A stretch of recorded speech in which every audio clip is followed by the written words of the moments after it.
গ্রামের আকাশটা আজ কিছুটা অস্বাভাবিক। চারপাশে যেন একটা ভারী নিঃশব্দতা ছেয়ে গেছে। বাতাস বইছে ঠিকই, কিন্তু যেন কোনো শব্দ নেই। সকাল হলেও সূর্য দেখা যাচ্ছে না ভালো করে। একটা কুয়াশার পর্দা আকাশ ঢেকে রেখেছে। গাছের পাতাগুলো যেন নিঃশব্দে ঝরছে। হাকিম মসজিদের সিঁড়িতে বসে আছেন অনেকক্ষণ ধরে। মুখটা শুকনো, চোখের নিচে কালি। এই গ্রামের মানুষ এক সময় নামাজে দাঁড়াতো, এখন কেউ আর মসজিদের দিকে ফিরেও তাকায় না। মসজিদের ভিতরে ধুলো জমে গেছে। কোরআনের পাশে মামুসার জাল। সে ধীরে ধীরে উঠে দাঁড়ালো, দরজার দিকে তাকিয়ে বলল, এই গ্রামে কিছু একটা হয়েছে। মানুষ ঠিক নেই, যেন ছায়া হয়ে গেছে সবাই। হঠাৎ সে থেমে যায়। মসজিদের সামনে ধুলোমাখা পথ দিয়ে একজন মানুষ আসছে ধীরে ধীরে। সাদা পোশাক, মাথায় পাগড়ি, হাতে কাঠের লাঠি। তার মুখটা কাপড়ের আড়ালে, শুধু পায়ে চলার ধ্বনি শোনা যাচ্ছে। হাকিম দাঁড়িয়ে রইল নীরবে। আগন্তুক এসে দাঁড়ালো, সালাম দিলেন। হাকিম সালামের জবাব দিলেও কণ্ঠটা যেন তার কাঁপছিল খানিকটা। তুমি কে, কোথা থেকে এসেছো? হাকিম সাহেব জিজ্ঞাসা করলেন। আগন্তুক ধীরে ধীরে উত্তর দিয়ে বললেন, আমি শুধু একটুখানি আলো খুঁজছি। শুনেছি এই গ্রামে তা এক সময় জ্বলত। হাকিম কিছুক্ষণ চুপ করে রইলেন, যেন কথাগুলো বোঝার চেষ্টা করছে। তুমি কি অলি? আমি অলি নই, আমি শুধু একজন পথিক, যার চোখে ঘুম নেই, কারণ সে অন্ধকারকে চিনে ফেলেছে। হাকিম চোখ বড় বড় করে তাকিয়ে থাকে। আগন্তুক ধীরে মসজিদের ভিতরে পা রাখলেন। পা রাখতেই একটা অদ্ভুত পরিবর্তন লক্ষ্য করলেন। রাতে হাকিমের ঘরে টোকা পড়ে। দরজা খুলে দেখে সেই আগন্তুক দাঁড়িয়ে আছে। হাকিম বললেন, তুমি কি বলবে? আগন্তুক বলল, আমি কিছু বলতে আসিনি, আমি শুনতে এসেছি তুমি এখনো আল্লাহকে ডাকো কিনা। হাকিম কাপা গলায় বলে, আমি অনেক বছর ডাকি না। আগন্তুক বলল, তুমি ডাকলে কেউ উত্তর দিত? হাকিম নীরব। তোমার ডাকের জবাব যদি কেউ না দিত, তাহলে আমি এখানে আসতাম না। আকাশে হঠাৎ এক গর্জন গর্জে উঠল। দমকা বাতাসের হাওয়ায় পর্দা উড়ে যায়। হাকিম চোখে হাত দিয়ে বলে, এটা কি ছিল? আগন্তুক বললেন, সে নড়ে চড়ে বসেছে, অন্ধকারের রাজা শয়তান। হাকিম বলল, তুমি কি তাকে দেখেছো? আগন্তুক তাকিয়ে থাকেন বাইরে। মৃদু কণ্ঠে বললেন, সে আজ রাতে আমাকে দেখবে। রাত গভীর হয় এবং গ্রামের বাতাস এক নতুন গন্ধ নিয়ে আসে। কিছু পচা, কিছু ধোয়া, কিছু যেন আগুনের মতো। আর এই রাতেই গ্রামের এক কোণে অদৃশ্য কণ্ঠস্বর ফিসফিস করে ওঠে, তুই এসছিস, তাহলে খেলাটা জমবে। রাত গভীর, বাতাসের শব্দও থেমে গেছে যেন। শুধু মাঝে মাঝে শোনা যাচ্ছে কুকুরের ডাকে হালকা এক কাঁপুনি। পুরো গ্রামটা যেন নিঃশব্দ বন্ধ হয়ে আছে। হাকিম দরজা বন্ধ করে ভেতরে বসেছিল। ঘরের এক পাশে একটি কুয়াশাচ্ছন্ন বাতি টিমটিম করে জ্বলছে। তার বুক ধড়ফড় করছে। হঠাৎ বাইরে কোথাও একটা শব্দ হল, যেন কেউ ধীরে ধীরে ঘরের চারপাশে আনছে। সে চুপচাপ উঠে জানালার পাশ দিয়ে উকি দিল। কিছু দেখা যাচ্ছে না, কিন্তু হঠাৎ ঠান্ডা বাতাসের ধাক্কায় তার কাঁধ কাঁপুনি উঠল। ঠিক সেই মুহূর্তে গ্রামের দক্ষিণ দিকের পুরনো ইট ভাটার পাশে বিকট এক চিৎকার শোনা গেল। এমন শব্দ যেন কেউ বুকের ভেতর থেকে গোঙাচ্ছে। লোকজন জানালা খুলে তাকায়, কেউ বাইরে বেরোয় না। ইট ভাটার ধারে দেখা গেল সাদা কাপড়ে মোড়া সেই আগন্তুক একা দাঁড়িয়ে আছে। তার মাথা নিচু, চোখ বন্ধ। তার সামনে এক কিশোর মাটিতে পড়ে কাঁপছে। গলা দিয়ে শব্দ বের হচ্ছে, কিন্তু তা মানুষের কা, অসুরও না। আগন্তুক দুহাত উঁচু করে বললেন, ইয়া হাইয়ু ইয়া কাইয়ুম বেরাহমাতিকা আনাস্তাগিস। এক ঝলক বাতাস বয়ে যায় তার চারপাশে, ধুলো উড়ে যায়। কিশোরের মুখ থেকে এক আলো ছায়া বেরিয়ে গিয়ে আকাশের দিকে উড়ে যায় কাঁপতে কাঁপতে। হাকিম ধীরে ধীরে সামনে আসে। তুমি কি করছো? আগন্তুক বললেন, আমি কিছু করিনি, আমি শুধু তার উপর চাপা পড়া পর্দা সরিয়ে দিয়েছি। হাকিম সাহেব বললেন, এটা কি ছিল? আগন্তুক বললেন, তোমরা যাকে ভয় পাও সেটা, যাকে চেনো না অথচ প্রতিদিন যার কথাই চলো। ঠিক তখনই এক হাসির শব্দ শোনা গেল, কিন্তু সেটা মানুষের ছিল না, অদ্ভুত রকম কণ্ঠস্বর যেন চারিদিকে ঘিরে ফেলল। তুই এভাবে আমার কাজ নষ্ট করেছিস। এত বছর ধরে আমি এই গ্রামকে, আর তুই এসেই সব উল্টে ফেলেছিস। আগন্তুক দাঁড়ালেন, চোখ বন্ধ করলেন। তিনি বললেন, তুই সামনে আসতে চাস? সে বলল, আমি সামনে এসেই থাকি, মানুষের ভিতরে, তাদের কথায়, তাদের চোখে। তুই সামনে এসে দাঁড়া, আমি কিছু বলবো না, তোর চোখে চোখ রাখবো শুধু।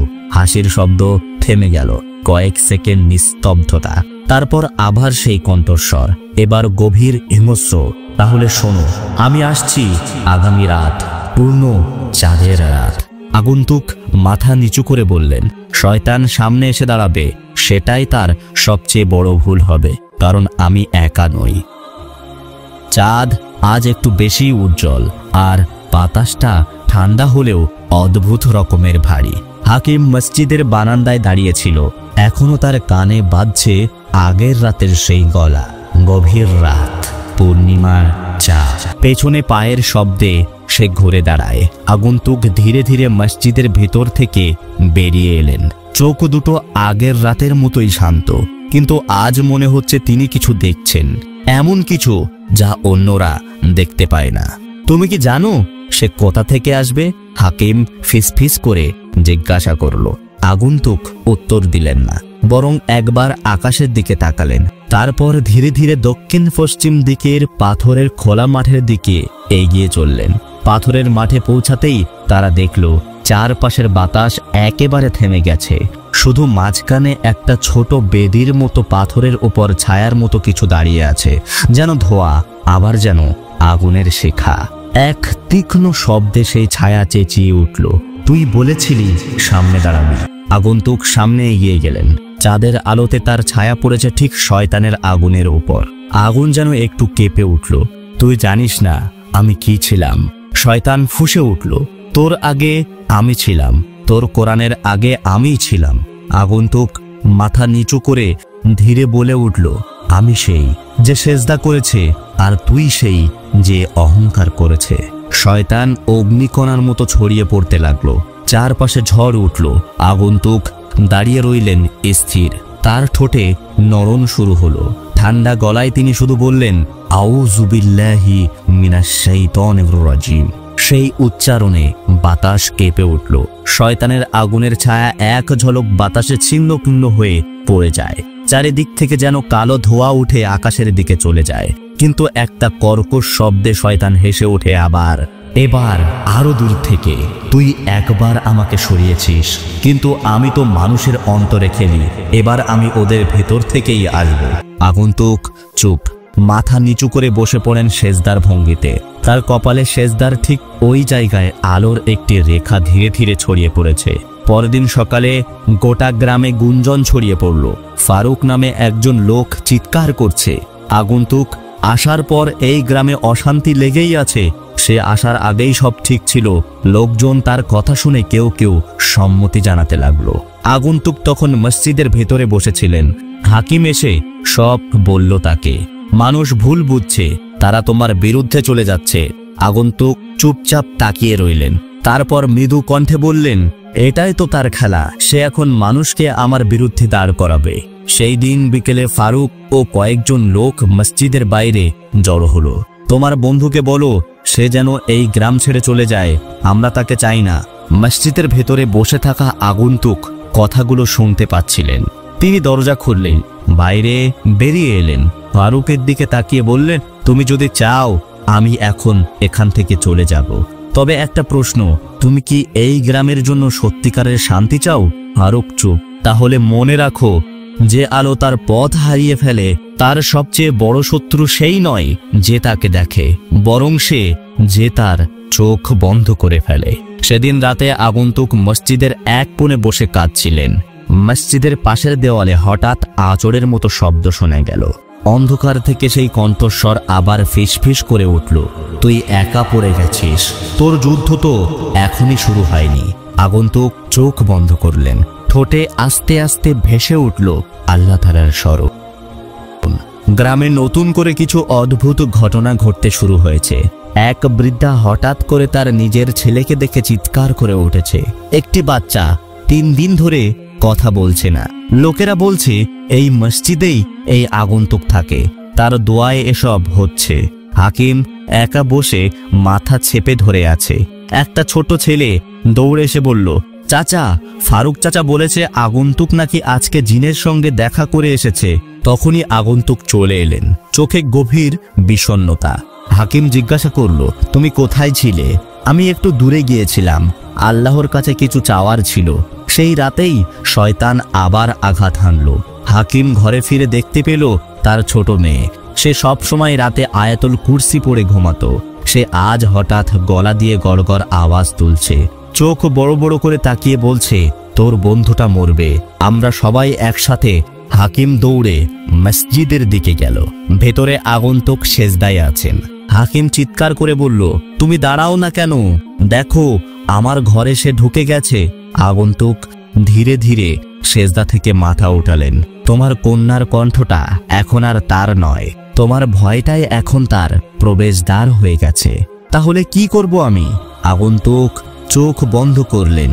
বাতাস থেমে গেল, মসজিদের বাতি নিভে গেল। তিনি বললেন, আজ রাতটা কঠিন, আজ আমাকেই দাঁড়াতে হবে। ঠিক সেই মুহূর্তে মসজিদের বাইরের সব কুকুর একসঙ্গে চিৎকার করে ওঠে। এক অন্ধকারের ছোঁয়া ছুটে আসে মসজিদের দেওয়াল ঘেঁষে। আগন্তুক দরজার দিকে পা বাড়ালেন। তুমি কোথায় যাচ্ছ? হাকিম বলল, আমি তার সামনে দাঁড়াতে যাচ্ছি। চাঁদের আলো ছিঁড়ে এসে পড়ল আগন্তুকের গায়ে। তিনি মাটিতে দাঁড়িয়ে এক দোয়া পড়লেন, এত গভীরভাবে যেন তার প্রতিটি শব্দ আকাশের দরজায়, ইয়া মালিকুল মুলক, ইয়া জব্বার, ইয়া কাহার। যদি আজ রাতেই শেষ হয়ে যায় তাহলে তা হোক আপনার নামে। তারপর মাটিতে বসে পড়লেন, দুই হাত উপরে তুলে রাখলেন, চোখ বন্ধ। চারিদিকে নীরবতা, শুধু আকাশে ঘন মেঘ জমতে লাগলো। পাহাড়ের পেছন থেকে একটা অদ্ভুত আলোর রেখা দেখা গেল। কালো মেঘের ভেতর থেকে গাঢ় লাল আভা ছড়াচ্ছে। সেই আলোর ভিতরেই ধীরে ধীরে এক ছায়ামূর্তি গঠন নিতে লাগলো। অর্ধেক ধোয়া, অর্ধেক আগুন, আর মুখে বিকৃতি এক হাসি। আগন্তুক বললেন, তুই আগুনের, আমি মাটির, কিন্তু তোর আগুন জ্বলবে যতক্ষণ না আমার দোয়া পৌঁছে যায় তার কাছে। তিনি আলো দিয়েছেন। শয়তান হেসে উঠল, তোর দোয়া আজ কাজ করবে না, কারণ আমি তোর বিশ্বাস নিয়ে খেলবো। তারপর সে ছুটে এলো আগুনের এক তীর হয়ে সোজা আগন্তুকের দিকে। আগন্তুক থেমে থাকলেনি, সে মুখে মুখে নিতে লাগলো আল্লাহ তাআলার নাম। আগুনের তীর এসে তার শরীরে লাগার আগেই যেন বাতাসের মধ্যে এক শক্তি বিস্ফোরণ ঘটল। আকাশ ফেটে যেন এক শব্দ হলো।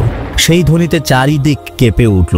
শয়তান মুহূর্তেই ছিন্ন ভিন্ন হয়ে গেল বাতাসে, কিন্তু আগন্তুক পড়ে গেলেন মাটিতে।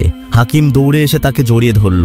তিনি চোখ মেলে তাকালেন একবার, খুব হালকা কণ্ঠে বললেন, এক রাত বাকি, এক শেষ ফু, তারপর তুই আর ফিরতে পারবি না। চোখ বন্ধ হয়ে গেল। হাকিম চিৎকার করল, বলো, তুমি ঘুমাচ্ছ না তো? কিন্তু কোনো সাড়া নেই। বাতাস নিস্তব্ধ। আগন্তুক পড়ে আছেন মাটিতে, চোখ বন্ধ, শরীর নিথর। হাকিম কাঁপা হাতে তার বুকে হাত রাখে। শ্বাস নেই, নড়াচড়াও নেই। চারপাশে অন্ধকার যেন আরো ঘন হয়ে উঠেছে।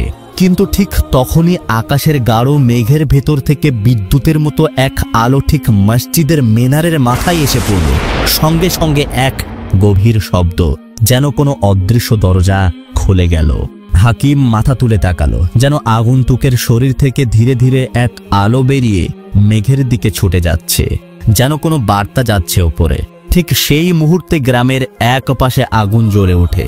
শয়তান আবার, এবার তার রূপ নেই, কেবল এক বিকৃতি মুখ, ভেসে বেড়ানো ছায়া আর অস্পষ্ট চিৎকার, না না, সে তো মারা গেছে, সে তো দোয়া করতে পারছে না, তাহলে আমার শরীর কেন পড়ে যাচ্ছে? গ্রামের মানুষজন দৌড়ে এসে দাঁড়ায়। কেউ কিছু বোঝে না, কেউ কাঁদছে, কেউ কেবল ফ্যাল ফ্যাল করে তাকিয়ে আছে। হাকিম দাঁড়িয়ে বলে, তোমরা জানো না, আল্লাহর ওলি ফিরে যান, আর শয়তান সে শুধু হার মানে, কারণ সে কখনো মরতে পারে না, সে শুধু পুড়ে যায়। মেঘ ফেটে যায়, সূর্য ওঠে, বহুদিন পর যেন পরিষ্কার রোদ। পাখিরা ডাকতে শুরু করে। শিশুরা দৌড়ে এসে মসজিদের সামনে বসে, চোখে বিস্ময়। আগন্তুকের শরীর শান্ত, মুখে হাসি। হাকিম নিচু গলায় বলে, তুমি শেষ ফু দিয়েছ, আর সেই ফু শুধু বাতাসে যায়নি, পুরো আকাশ কেঁপে উঠেছিল। মসজিদের দেওয়ালে তখন একটা বাক্য কেটে উঠেছে অদৃশ্য হাতে। আল্লাহর ওলি চলে যান, কিন্তু রেখে যান এমন আলো যা শয়তানরাও পুড়ে যেতে বাধ্য হয়। তো প্রিয় দর্শক, এই ছিল আজকের ঘটনা। ঘটনাটি ভালো লাগলে অবশ্যই লাইক, সাবস্ক্রাইব আর শেয়ার করতে ভুলবেন না। আর মনে রাখবেন, এটি কোনো সত্য ঘটনা নয়, শুধুমাত্র একটি অনুপ্রেরণামূলক ঘটনা।